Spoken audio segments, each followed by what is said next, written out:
we've had students working on venture ideas.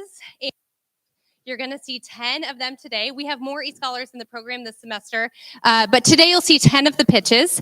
But before we get started, I have a very fun announcement, which is the Side Hustle Challenge, which you guys have heard about every first Wednesday. We are going to announce the winners. So I'll do that really quick first. The winners will receive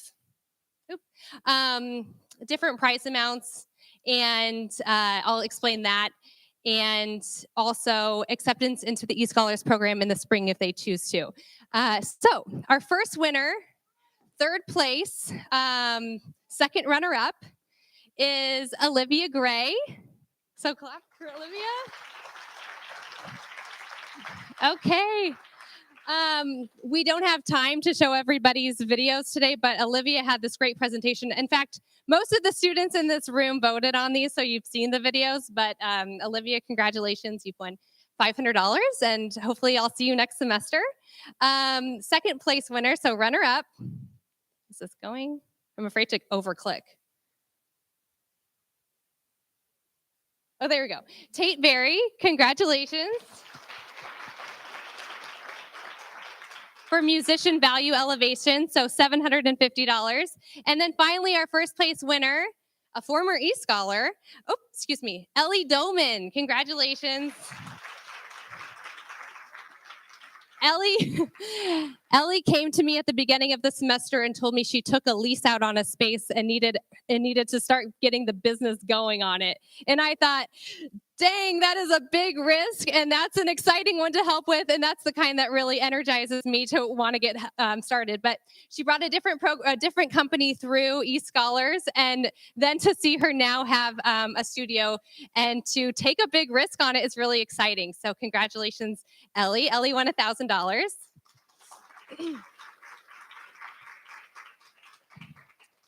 Okay, so just to kick things off, I have just a little remark. And instead of me talking about the program too much, I have a little poem, if that's okay. And it's actually a children's book. So if you have a child in your life and you're interested in entrepreneurship, you could put that under the Christmas tree this year. So this is What Do You Do with an Idea by Kobe Yamada. And it really reminds me of the entrepreneurship scholars. I was reading it to my son and I was like, oh my God, that's them. One day I had an idea. Where did it come from? Why is it here? I wondered. What do you do with an idea? At first, I didn't think much of it. It seemed kind of strange and fragile. I didn't know what to do with it, so I just walked away from it. I acted like it didn't belong to me, but it followed me. I worried, what would others think? What would other people say about my idea? I kept it to myself. I hid it away and didn't talk about it. I tried to act like everything was the same as it was before my idea showed up. But there was something magical about my idea. I had to admit, I felt better and happier when it was around. It wanted food, it wanted to play. Actually, it wanted a lot of attention. It grew bigger and we became friends. I showed it to other people, even though I was afraid of what they would say. I was afraid that if people saw it, they would laugh at it. I was afraid they would think it was silly. And many of them did. They said it was no good. They said it was too weird. They said it was a waste of time and that it would never become anything. And at first, I believed them. I actually thought about giving up on my idea. I almost listened to them. But then I realized, what do they really know? This is my idea, I thought. No one knows it like I do, and it's okay if it's different and weird and maybe a little crazy. I decided to protect it, to care for it. I fed it good food. I worked with it. I played with it. But most of all, I gave it my attention. My idea grew and grew, and so did my love for it. I built it a new house, one with an open roof where it could look up at the stars, a place where it could be safe to dream.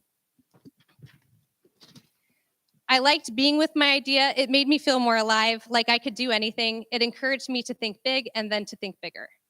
It shared its secrets with me. It showed me how to walk on my hands because it said, it is good to have the ability to see things differently. I couldn't imagine my life without it. Then, one day, something amazing happened. My idea changed right before my very eyes. It spread its wings, took flight, and burst into the sky. I don't know how to describe it, but it went from being here to being everywhere. It wasn't just a part of me anymore. It was a part of everything. And then I realized what you do with an idea, you change the world. So that's what you guys have done. So anyway, I love getting to work with the eScholars because I get them at a moment where they're thinking, I have this idea, I can't stop thinking about maybe I should just try and see what it is, much like the poem. And so that's what's always so inspiring to me. It's exciting to get to be with people when they are vulnerably putting themselves out there, and you really get that with entrepreneurship. So again, I'm excited to present 10 of our e-scholars today. Each presentation will be 5 minutes each, and you will vote at the end for your favorite pitch, and the favorite pitches will win money. So most of you should have a flyer. If not, your neighbor has a flyer, so you can have an idea of who they are. You can see their Instagrams, their websites, things like that, so you can follow up with the businesses. And at the very end, it will just take 2 minutes to vote. It'll be really, really quick. And then I'll announce those at the end. And a couple thank yous. First to our mentors, many of whom are in the room.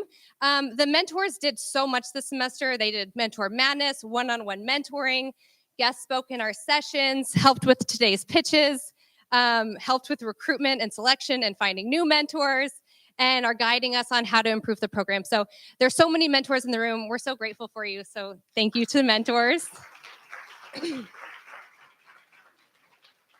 Okay, a couple more thank yous. First to the Kauffman Foundation, they fund this program, which is awesome. And then to our team here, Ellie Hale is a student here, an undergraduate, and Ellie basically planned the whole day-to-day run of show. She has class today, so they're not with us right now. But Ellie really made sure all of you guys, and she's a peer of yours, made sure that you guys were supported. So Ellie, we're grateful for Ellie, and for Laura Moore, who runs a lot of what's going on in the Rainier Institute, including this. Philip Goncher, who runs our mentor program, which is so important to this program. Brian Boots, who oversees our venture creation, and the rest of the Rainier Institute. So thanks to all that group. Okay, so I'm proud of all of you. I'm so glad to welcome you into now an alumni network. And with that, we get to kick off our first presentation.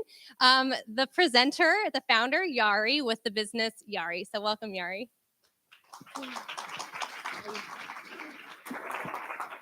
Hold on. Is this on? Okay. Thank you.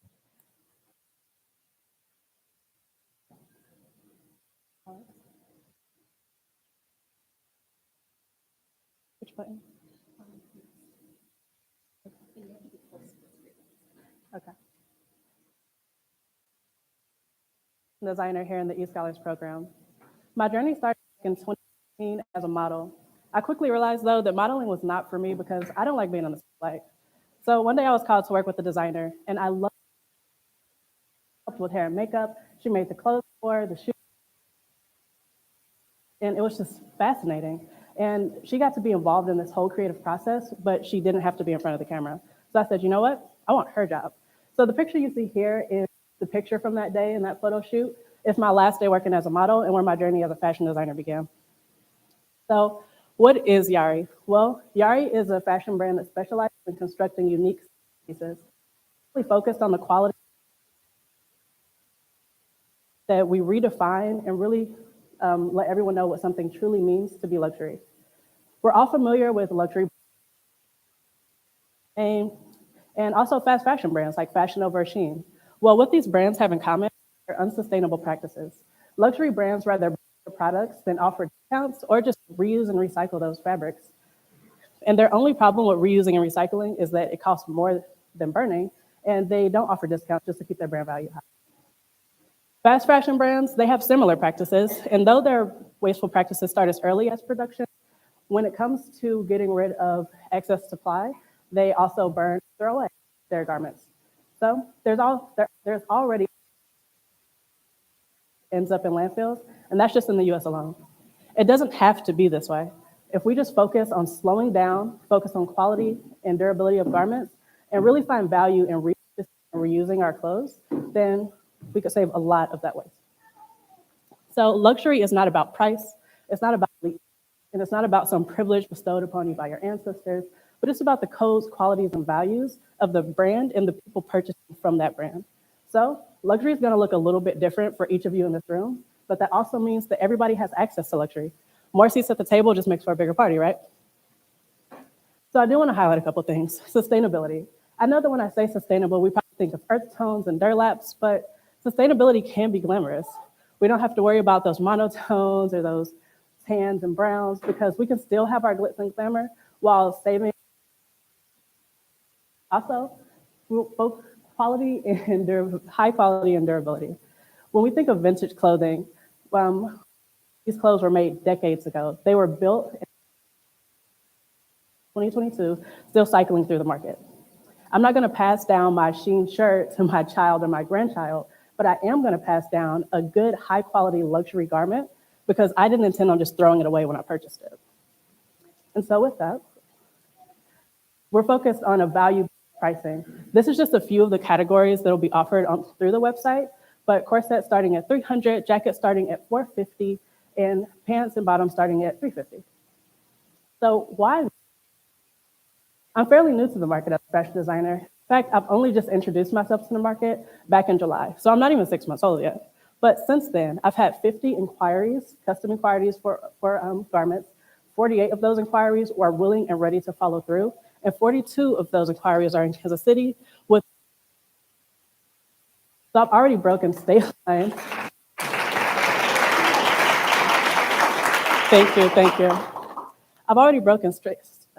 I've already broken the state line, and I haven't had any marketing campaigns. This is mainly through word of mouth. So with this brand, with a solid plan, with marketing campaigns, social media, planned reels, I know that within the first month of launch,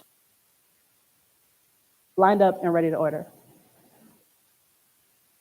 So now it's your turn. I can't become the next big fashion brand without your help. So follow me on Instagram, interact with me. Your likes, shares, and comments, even if you're not coming to buy, is luxury to me. Thank you.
All right. Hello, everyone.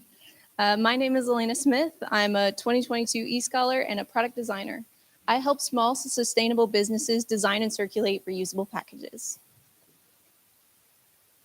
I'd like you to think about every time you ever recycled a plastic milk jug, or a detergent bottle, or an iced coffee cup, or any of the containers that you see on screen there. It felt pretty good, right? When we recycle something, we expect it to be put into the recycling system and returned to us as new objects. We do it because we want to be part of the solution, and we feel good about being part of that solution. But the reality is that only 9% of plastics in the US actually ever get recycled. Think about everything that happens in your consumer products that are packaged in plastic. Where does that leave us? That leaves us with over 13 million tons of wasted plastic from packaging and containers every single year in the United States alone. And it's not just affecting us, our desire to be sustainable, and the environment, it's affecting businesses as well. As businesses are spending over $150 billion every year in these containers that are ultimately just getting thrown away. Recycling isn't the solution. It's an imperfect system that can't handle the infinite number of combinations of materials. If we as consumers and as entrepreneurs want to be truly sustainable, we need to look for other avenues in our packaging. I'd like to introduce to you today MyJar. We're a full-scale packaging product design firm, And we help small businesses design, manufacture, and circulate reusable packages and containers for their products. What we do is broken down into 3 groups. We first help businesses design their packages so that they are built to be reusable and long-lasting for circulation.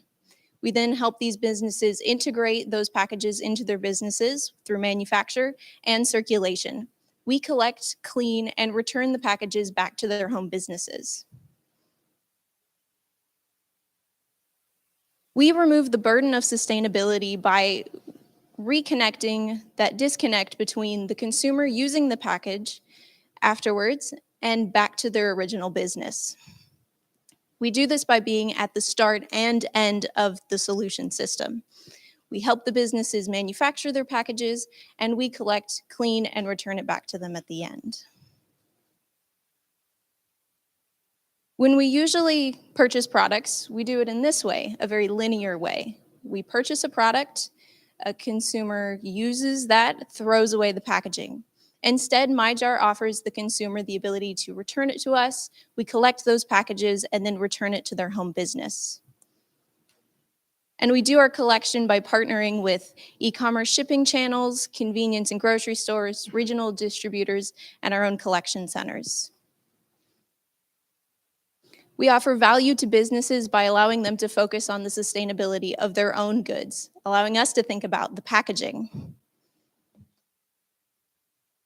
And these businesses aren't just rewarded by being ethical or green, as we see that sustainability marked products grow 5.6 times faster than their conventional counterparts. And we also see the success of circular packaging already in Kansas City through businesses like the Kansas City Chateau Milk Company. Imagine the opportunities that we can create by extending circular packaging services to all adjacent consumer packaged goods. Stuff like small production, craft brews, juices, honey, skincare and lotions, you name it. Our business model is broken down by our offerings, in which businesses invest in their product packaging as a one-time investment with the design and manufacture of these units, and then we circulate them on a recurring basis for revenue.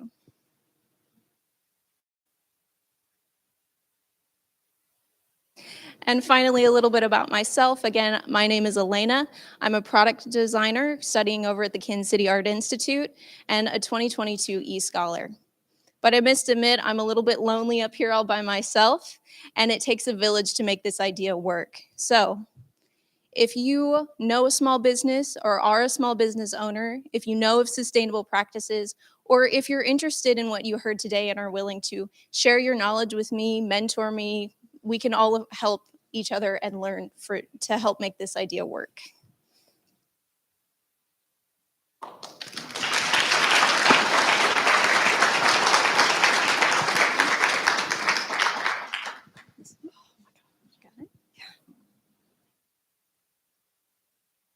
Hi, everyone. My name is Layla, and I'm going to tell you a little bit about my platform, Volunwork. A little bit about how we started. This idea came to me back when I was a freshman in high school. We had to do a presentation at the end of the semester about all our service hours, and I had done mine over the summer, and I had enjoyed it. But the problem was all my peers were struggling, trying to get all their hours done the week before the presentation. And I didn't understand why they were struggling so much. And it made me think about what I could do to make their experiences more like mine. So this is how Volunwork was created. The problems that most students were seeing were they were having problems finding volunteer opportunities they were interested or that they cared about, problems connecting with the organizations that matched their interests, and then tracking and logging their hours. Schools and organizations still use half sheets or paper forms, and that becomes very problematic when a student is having to chase after their supervisor to get it signed, only to lose the sheet, and then you've lost the hours and you have no way to get those back. So this is where Volunwork comes in. Volunwork is a comprehensive, personalized platform meant to streamline students' volunteering experiences from beginning to end, solving all those problems that students see throughout the volunteering experience. Our platform would provide embedded signups so you don't have to find an additional link to sign up for those volunteering hours. We would have filters so you can only see those experiences that you're interested in, whether that's working with the KC Pet Project because you like pets, or opportunities like that. So you're not looking at every available opportunity, you're looking at the ones that you're interested in. We would actually provide all the essential information, easy to see as you go to sign up, so that something as simple as if you're going to go work at a food kitchen and you might be serving food, to be prepared to wear a hairnet, have a hat, or closed-toed shoes, stuff that really makes those experiences easy from the sign up to going to volunteer, because that little information can make or break just how simple a volunteering experience can be. And then again, tracking those hours is the biggest problem that we see. And so by streamlining that and making it all online, building it into the platform so that a student isn't having to chase after a supervisor with a paper form and they can do that online, makes it really easy to, at the end of the summer, print a form and say, here are the 10 hours I did, this is where I did it, here's my supervisor and their signature. For our market, our target market is high school and college students, so about 14 or 15 to 24. So in Kansas City, there are about 50, almost 60,000 students within that age range. Naturally, not everyone is going to volunteer, but it just means that there is a large untapped workforce that can work with these organizations that really rely on volunteers. And so this can be very beneficial to the community as a whole. Our business model would operate on a two-sided marketplace, working with those organizations and with the schools, because we would want this to be free for the students to access. We would be a subscription service on both of those sides at different prices, just to keep it affordable for everyone. And our platform would be a well-functioning app farther down the line, but we're working on getting our website operational just to get students trafficked on it and just start fixing their volunteer experiences. We would make our revenue through a couple different subscription platforms. Our main targets are those nonprofit organizations and those schools that students would reach us through. So for nonprofits, they would pay $100 a month to keep their opportunities up to date and for us to make those connections with the students that are specifically interested in their organizations.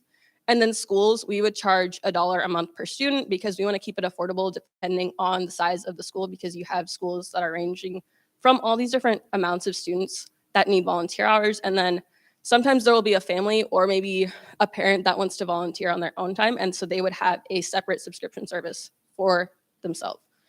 But what makes us different? There are a couple platforms out there that work with volunteers, but some only filter, or some just give you the option of these are all the opportunities, but some have you just go in and track the hours on your own. But we would do that all from beginning to end, personalizing, offering filters, having those essential reminders with that information that you need, and then logging the hours at the end, all in one place and really easy to access. So in summary, our product is a personalized comprehensive volunteer platform as a website or an app on students' phone. Our pricing would be ranged on the subscriptions, depending on the size of the organization or the school. And then our target market is student volunteers ages 14 to 24. So thank you. And if you want to be a mentor to us, if you have a connection to schools or organizations, please reach out and check out our website.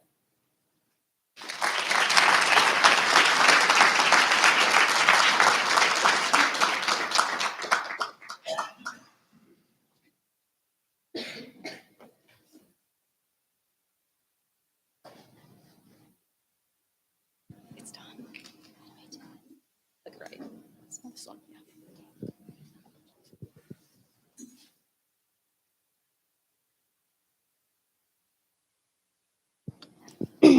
I first want to tell the story about Michaela and Danny. Danny was 15 months old when one November night, about an hour after Michaela put him to bed, she heard the most terrifying sound that she could imagine. And she raced into his room and turned on the light and saw him just lying there in this crib, eyes wide open, gasping for air. What should she do? Did she call the pediatrician? Did she go to the ER?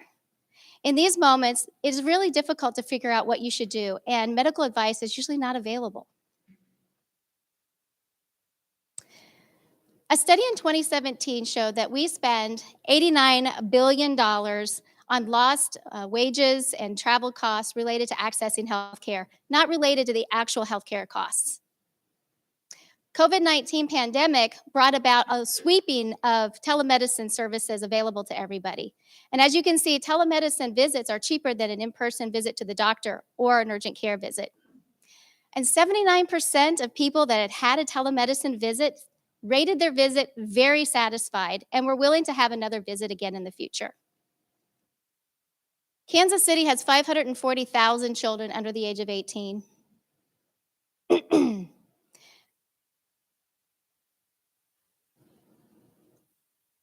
And they all need to get care.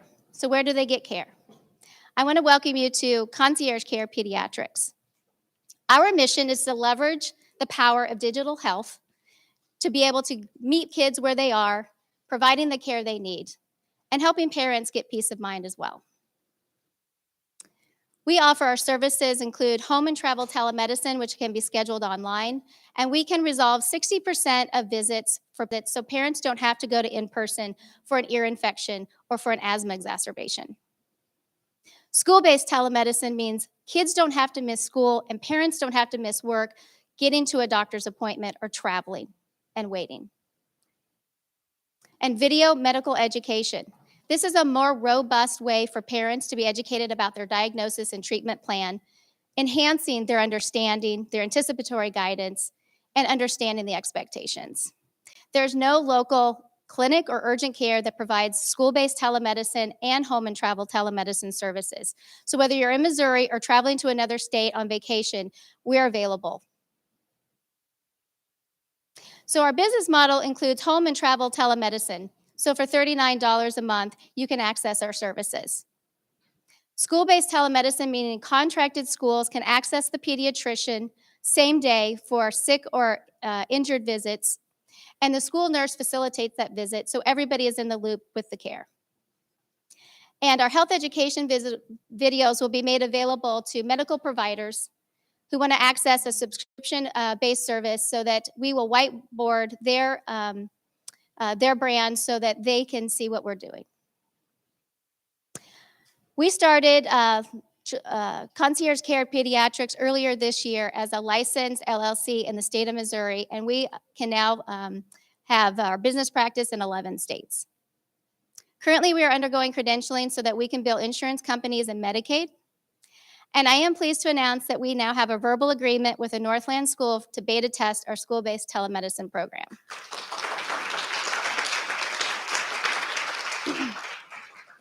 As I mentioned, we currently offer home and travel telemedicine services, and we expect our first school-based contract to be available the fall of 2023. The first installment of our medical video library will be available the spring of 2024, and we look forward to quadrupling our school-based contracts by that fall. By the way, Danny did just fine. Mom did call me that night, and I was able to tell her to bundle him up and take him out for a walk in the cold night air to treat his croup symptoms. I was able to write a prescription and send it to the pharmacy where she picked up, and so the next night they both had a better night's sleep. So if you want to help children and alter their health care and provide better access to care, and you want to give parents a better night's sleep, please spread the word about Concierge Care Pediatrics.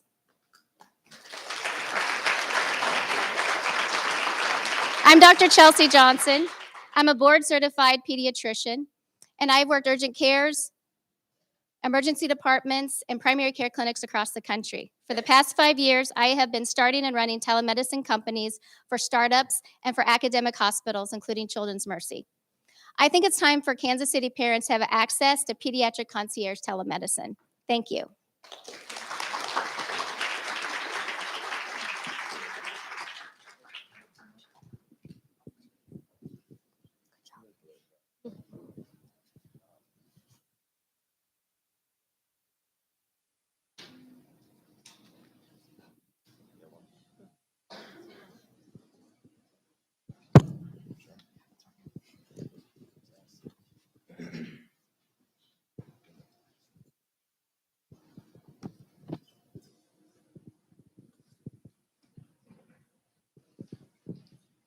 Hi, I'm Miskana Zagaye.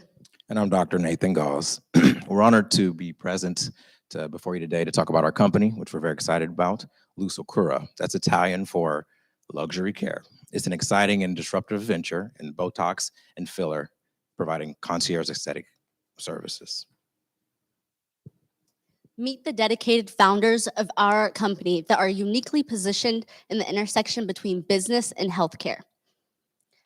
Leah Gauze, our CEO, board certified physician assistant, and Dr. Nathan Gauze, chief medical officer and board certified surgeon. Myself, I'm the chief operating officer with a background in biological sciences and business. Did you know that in 2021, the global beauty industry was worth over $532 billion? That's billion with a B. Skincare alone made up $120 billion of this booming market. And last year in North America, the Botox market accounted for $5.8 billion. At Lusakura, we recognize the opportunity for local industry disruption by creating a first of its kind Botox and filler service in the Kansas City area. After a thorough industry analysis, we set out to answer the following questions. Why should you wait 4 months for a Botox appointment and travel to an inconvenient site to then receive Botox from someone you don't necessarily know or trust? At Lusakura, we've identified the common scenarios as a significant industry opportunity and have simplified the process for you to invest in your confidence and enhance in your beauty.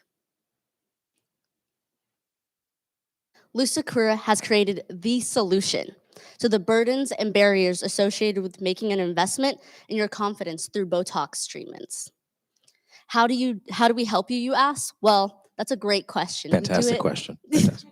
We do it in 2 easy steps. First step, Lusakura leverages an online virtual consultation, which allows you to schedule your appointment at a convenient location of your choosing. Yes, of your choosing. Step 2 involves a 15-minute Botox appointment that includes digital payment options, a simple streamlined approach.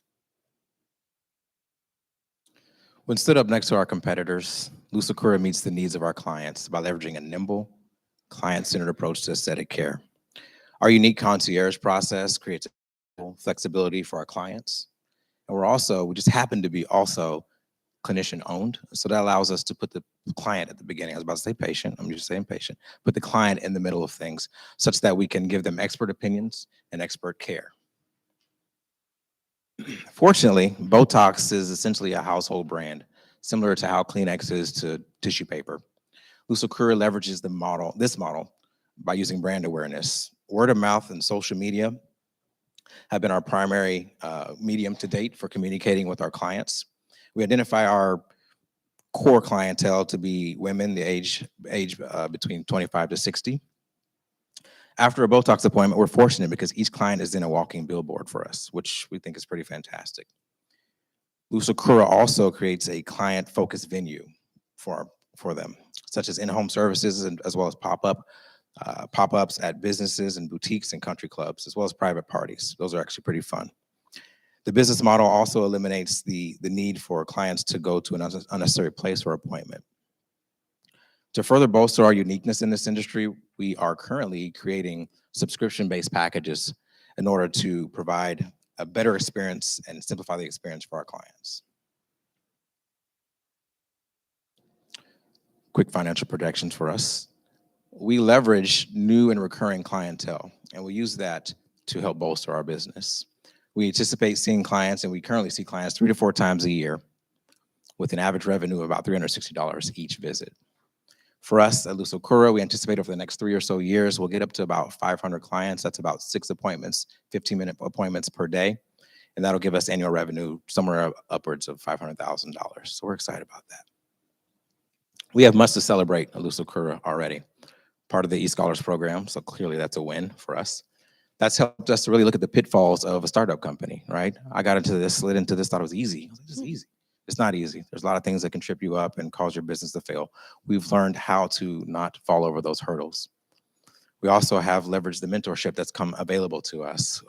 We're able to rub shoulders with some pretty successful people out there, not only in the Kansas City area, but beyond. So we're very grateful for that.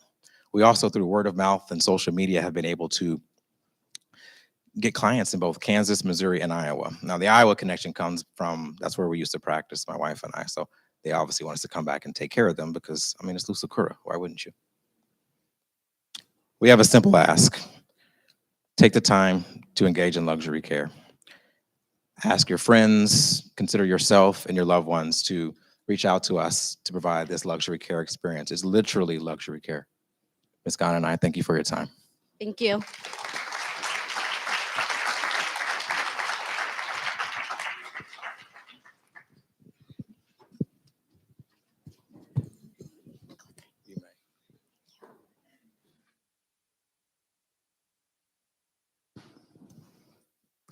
All right. Well, this is me, Aziza Aslanova. I am 6 years old here. And as a little girl in Uzbekistan, I was thrilled and enchanted by all of those stories about the Great Silk Road. And when I learned that Cleopatra herself used silk in her own beauty routine, I had to read more. The more I read, I found out the silk industry has a long-kept little secret. They were not delivering their promises. They were saying that they're selling 100% pure mulberry silk products. However, they were only 51%. I had no choice but to open a company, Affinity Silk, where we provide high quality, pure silk products ranging from sleepwear to silk pillowcases to loungewear. We do it all. You might ask why? Why silk? And why is it so important to sleep on the right pillowcase? Well, I'm going to tell you that. According to the American Chemical Society, humans shed 500 million skin cells every day. And we spend 8 hours on our pillowcase. Plenty of those skin cells flakes end up being on our bed and then your skin. That causes problems with your skin and hair. Most pillowcases promote acne by accumulating germs and transfer to your skin. That causes aging and dryness. And the same thing happens to your hair. Split ends and breakage. So ladies, we spend 30 minutes working on our skin before going to bed, and then we just undo all of it just by going to bed and sleeping on their own pillowcase. Now that we know, so here's our solution. We found it. We provide premium mulberry silk products for every moment of your day. From work to play, we do it all. Mulberry silk is both hypoallergenic, antibacterial, and may even improve skin conditions like eczema. Adding skin to your routine will improve your self-image and the quality of your life. Now that we know that the silk industry is at risk, it's not surprising that the whole industry is estimated to $16 billion. And it's expected to grow to strong 8.2%, which is $34 billion by 2031. Affinity captures a portion of the organic growth by building a brand that targets both consumers and businesses. And here's our plan. Well, in 2022, we got accepted to eScholars Accelerator program. Just a couple of weeks ago, we received our first 100 pillowcases, and we're just, thank you. And we are a couple weeks away from launching our first collection. By 2024, we plan to acquire our first warehouse and hire first full-time seamstress. By 2026, we plan to sell internationally, and by 2031, our goal is to get 10% of the market share. Our business model stands on 2 pillars. First one is B2C. Affinity focuses primarily on a direct-to-consumer, leveraging our competitive advantage of 100% pure mulberry silk. And B2B, we intend to co-brand our products, partnering with estheticians all across the United States. So how are we different? And yeah, why us? Well, we keep our promises. We provide 100% pure mulberry silk with no synthetic fiber. As you can see on this burn test, we burn like a true organic fabric. Unlike our competitors that are even they're organic like cotton, they burn like plastic. Also, after doing some research and actually sleeping on a couple of pillowcases that are silk, I realized it is so important to design a slide-resistant pillowcase to make sure that the pillowcase does not slip away when you sleep. Also, our ultra-premium packaging and customer experience make all of your life events more festive and important. Our last but not least differentiation is that our unique business model to this industry. Please meet our team. Me, myself, Aziza Aslanova, my husband, Artem Thuma, who is responsible for finances, and my little sister, who is operating from Uzbekistan and working with all those factories and manufacturers. But before you leave, I want you to think about one thing. Do you know somebody in your life who wants to have a better skin? Yes? Please follow us on our socials and order your first pillowcase. Thank you.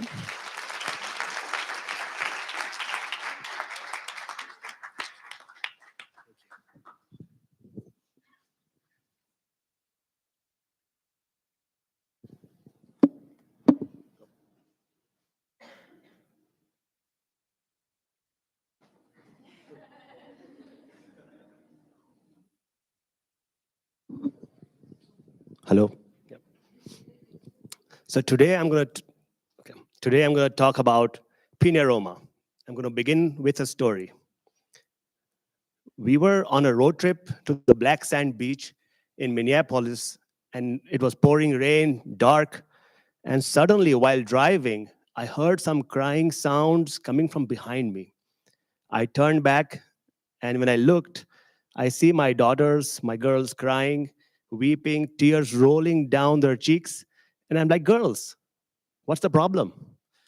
And they're like, Daddy, we want to have rice and lentils for dinner tonight. I said, girls, don't worry. I'm going to solve that problem for you. I go to Google and I search for rice and lentils in the area of my destination, but I don't find any. So with a very heavy heart, I turn back and tell them, girls, we are going to survive the night on Chipotle. I didn't find rice and lentils that night, but I did realize I need to solve this problem, which is why we created Pina Roma. Pina Roma is the first of its kind, two-sided marketplace where chefs, bakers, cooks, enthusiasts can cook delicacies and list them on the platform for customers and food lovers to purchase from. Now, this is not a new business model. This is an already existing business model in the shadows of Facebook Marketplace, Instagram, and Craigslist. However, Pina Roma is the first of its kind marketplace that is branded and developed for food. It instills trust because we have a two-sided review system where the chefs and the cooks can review customers and the customers can review the cooks so that they know what they're purchasing. Now, why the home cooks? Home cooking is where the culture is being cooked. A grandma's recipe that's passed on from generations is being cooked at homes. We get to taste authentic cuisines when we are guests at somebody's homes as compared to restaurants. And the art of cooking is truly explored when a person is cooking with interest at home. And now why Pina Roma? Pina Roma is the platform that will give these enthusiasts a platform to test recipes, to sell the best of the best dishes that they're good at. And since Pina Roma takes care of all the chores like billing, invoicing, transaction processing, so it takes care of all the chores, which is why the passion stays passion, and the cook can focus on his passion. Now, will this make money? So we looked at the comparable industry, and in the entire United States, there's about $320 billion spent in comparable restaurants and in the food areas. But I do understand that this is a unicorn estimate, which is why, realistically speaking, if even 5% of the Kansas City MSA households ordered a $50 order only once per quarter, That still adds up to an annual spend of $2.06 million through the platform alone. And this is only through Kansas City MSA. Now, how do we make money? We have a very straightforward business model. We only charge 10% of the total transaction cost. So here's a typical breakdown. Let's say a customer orders 2 servings at $50 each. The total order cost is $100. We charge a service fee of $10, and the customer ends up paying $110. Now, out of these $110, $96 goes to the home cook, $9.60 is the revenue for Pina Roma, and $4.40 is the credit card processing fee. With that being said, our go-to-market strategy is to recruit as many cooks, bakers, chefs, home cooks from Facebook, Instagram, Craigslist, get them to list on the platform. Once we have enough of them reviewed, we'll drive demand to the platforms through social media influencer marketing, and eventually create that network effect where each side pulls the other side. Now, if you know somebody who's a home cook, or if you're a home cook, we want you to showcase your talent and your delicacy and recipe on our platform. So please pass our word around so that we can list them on our platform. And with that being said, I'm sure that you guys all are hungry right now and famished. So here's our contact information, and thank you for listening to us tonight. Thank you.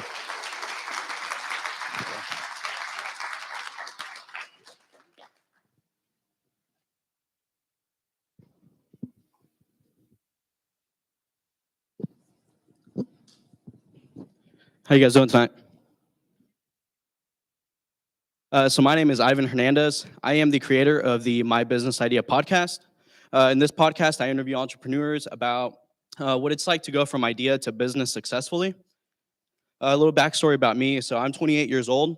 By the time I was 26, I was actually involved in a car accident where I lost my right leg. And then after that, I went into a 1.5 years of dialysis, and here I am in 2022, kidney transplant later, finishing school and starting a business. Thank you. So what most people don't think about is starting a business is actually starting a community. You need a community of customers, a community of business like-minded people. You need a community of mentors that are going to help you out throughout the way, and a community of other supporters you might have in your life to keep you going forward. So an average of 4 million businesses are started per year. Out of those 4 million businesses, most of them fail because of lack of planning. Either you don't have a good business plan, you don't know what the future for your business is actually going to be. You could run into financial hurdles. So you don't know how to get capital, you don't know how to pitch to investors, you don't know where your next dollar is going to come from. Also, you might have poor marketing, which is a really big one in the community, in the business community space. People don't know how to actually get their customers. They don't know who their customers actually are. They go, oh, it's a $4 million business. And they try to get all $4 million, which is unrealistic. So we are here to solve that issue with our podcast. So 60% of college students and high school business students in 2022 stated that they don't plan on working for anybody. They want to start their own businesses and they want to work for themselves. With this podcast, because we interview entrepreneurs about how to get from idea to business, you're going to get real stories from real entrepreneurs. You're going to get the process that they specifically took.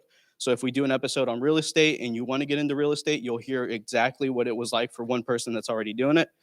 You're going to get business consulting from us as well as our partners and pop-up networking events so that you can actually network and find mentors within your community. I'm the founder and CEO. My name is Ivan Hernandez. I am looking for a co-host as well as another person that can help. So if you want to do that, reach out to me. So why me? First, I'm an avid podcast listener. So I know what a good podcast sounds like. I know the good structure of a good podcast. And I know that if that podcast is not helping me develop this business, it's not going to help you develop your business. I am an aspiring entrepreneur, so I'm going to be in the same boat as my listeners. I'm an eScholars student here at UMKC, and I have a background and certification in audio engineering. So if you have subs in your car, you're not going to get that nasty rattle from a podcast versus if you're listening to Lil Wayne. My business model is pretty simple. We're going to release consistent content either weekly or bi-weekly. We're going to create a network of entrepreneurs as well as aspiring business owners. And then our listeners are going to get access to exclusive content as well as access to our network so they can start finding their own mentors and start asking questions and kind of skip the long Googling and market research thing that they might have to do with other by themselves. So our revenue streams, while we have a lot, most of our revenue is going to come from merchandise, sponsors, consulting, affiliate marketing, and networking events. Our projection is that in about 3 years, we plan on getting at least 10,000 listeners. We plan to have 3 networking events per year, whether it's virtual or on campus. And by on campus, we are trying to partner with at least 5 universities so that we can have a safe space where mentors and entrepreneurs can meet. That way you can start finding your next person that's going to guide you through your business. Again, my name is Ivan Hernandez. We are going to be on Spotify and Apple Music with our first episode here within the next 24 to 48 hours. You can reach me at ivan.mbipodcast@gmail.com if you want to discuss a business idea or if you want to get an interview. And then finally, how many of you guys have ever had a plan for the future, whether it was entrepreneurial or not? Now I want you guys to raise your hand. That should be every single one of you. So there's a famous quote that I really like, and it goes, that success cannot, or opportunity cannot knock if you haven't built the door. Now, with my podcast, when you listen to it, you're going to hear how entrepreneurs built their door. And then in turn, by listening to it, you're going to be able to use that to build your own door. Thank you.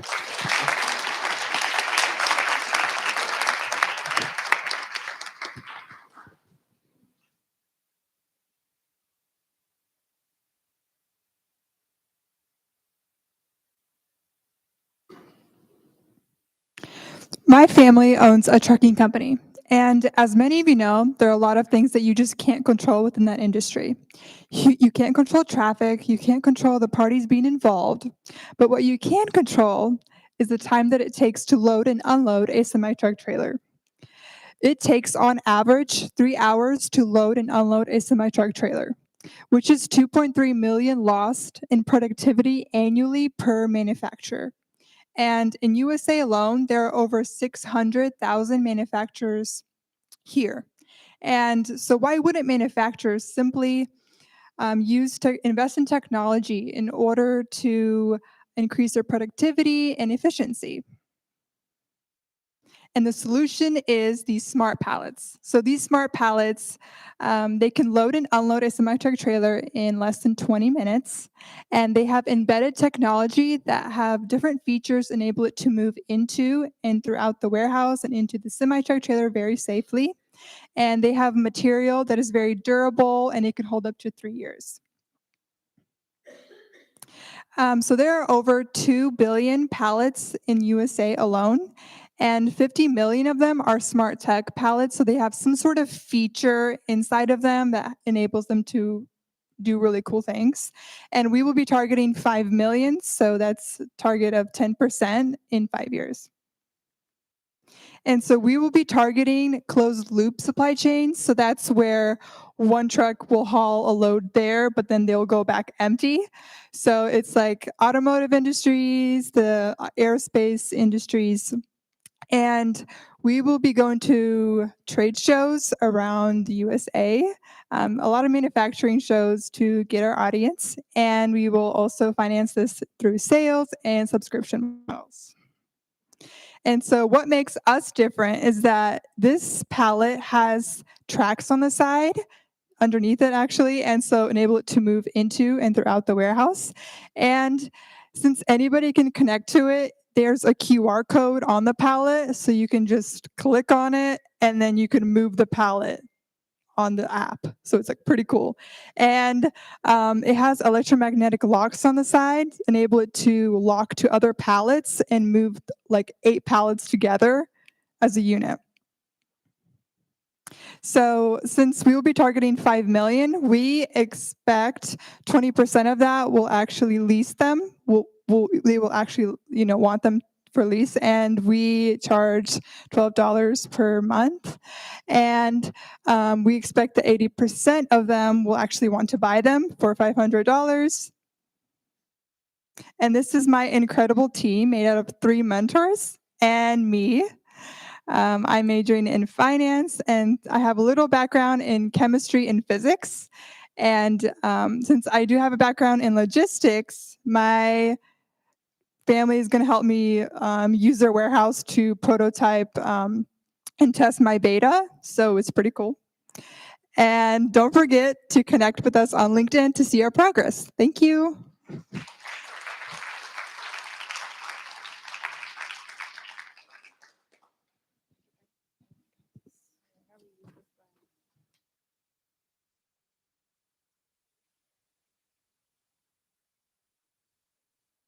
All right, it's me.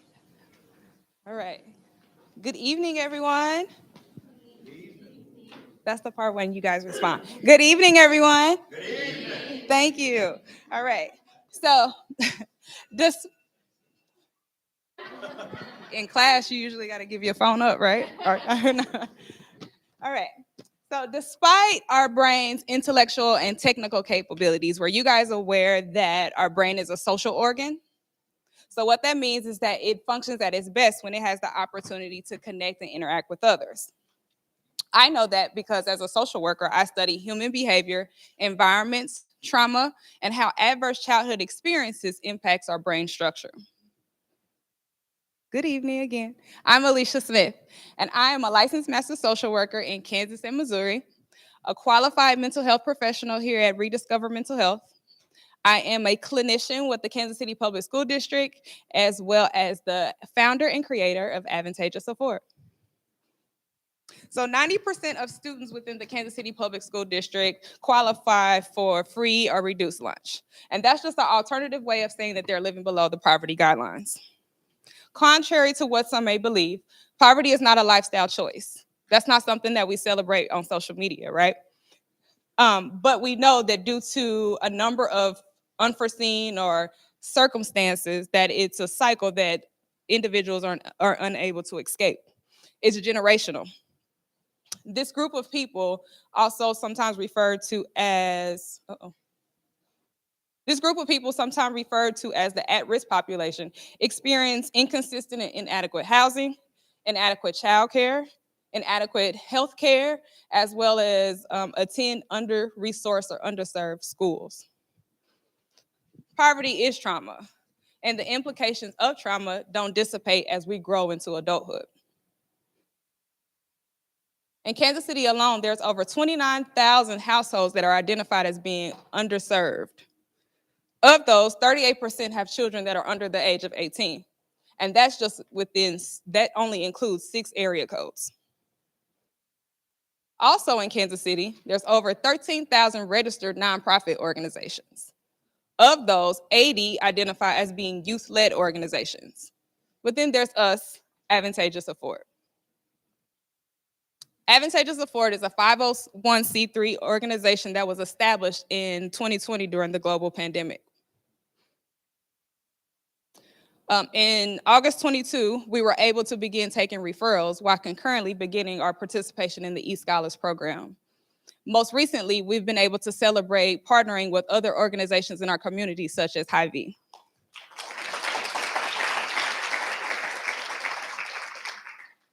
So looking at those youth-led organizations, if you know anything about the organizations that are on the screen, you know that they provide an umbrella of programs. But Advantageous Afford is the only organization that focuses solely on the social emotional wellness of children.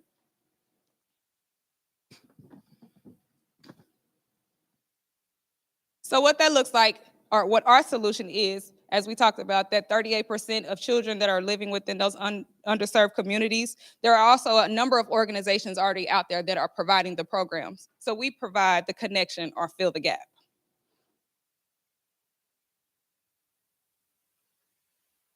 So for example, a parent spends on average $180 just for their child to participate in one extracurricular activity.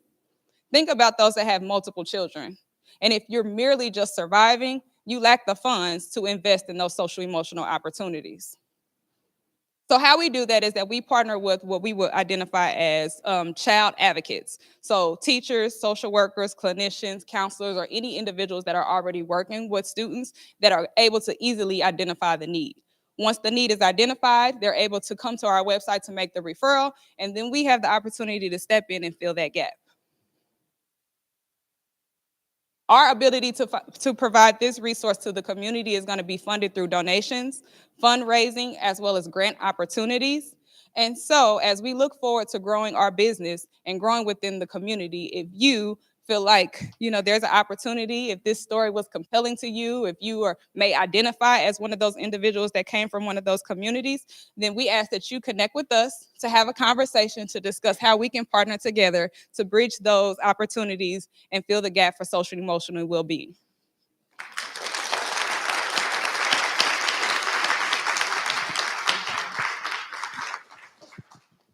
Thank you. Okay, let's give them another round of applause. It's not easy to present or to prepare something to this level, so we're so proud of them. Voting is open for just a minute now, so go ahead and scan the QR code. If you're having issues with a QR code, please raise your hand and someone will be by to help you with it right away. And I should go ahead and open the poll. And just while you guys are doing this, I wanted to remind everyone at the bottom of about the businesses there today, there's also a QR code to apply to be a part of the spring or fall class. So if any of this today inspired you to be a part of it, we'd love to see your applications and talk to you about your idea. About 50 votes. The other thing I wanted to make sure everyone is aware of is we have our first Wednesday event. The next first Wednesday event will be in February. And do we know who the speaker is going to be, Ben? I think it's Venture for America. Yeah. Yeah, Andy, okay. Okay, we'll give everyone just one more second. I'm up to 100 votes.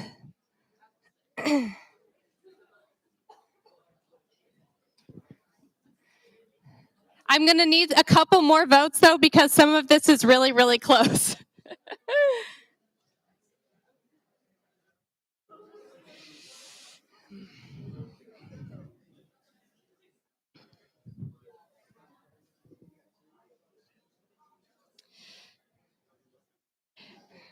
Look at this. I can see everything. How slick is that? That is slick. I know. It is close. But I see this one is coming across on top.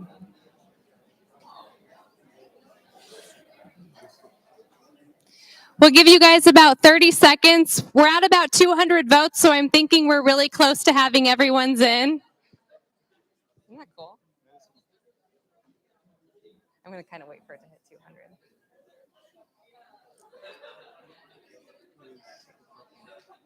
That is Mascana. What's her business name? The Bloch business.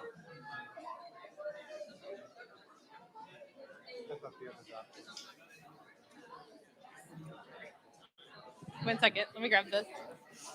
Ooh. Okay, guys. We're ready to make our announcement. So in third place with a price of $250 to get started on their business, we've got, give me a second here, voting is closed. Aziza!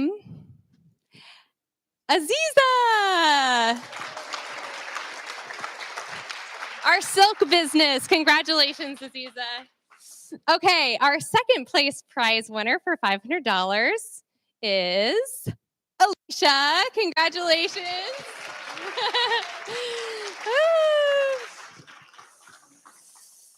Okay, and finally, our first place winner today is Nathan and Mascana, our Botox business. Congratulations.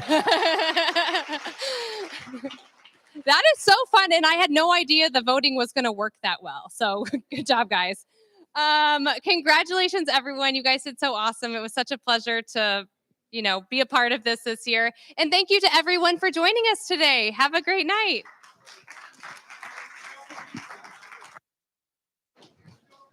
There's still pizza if anyone wants pizza.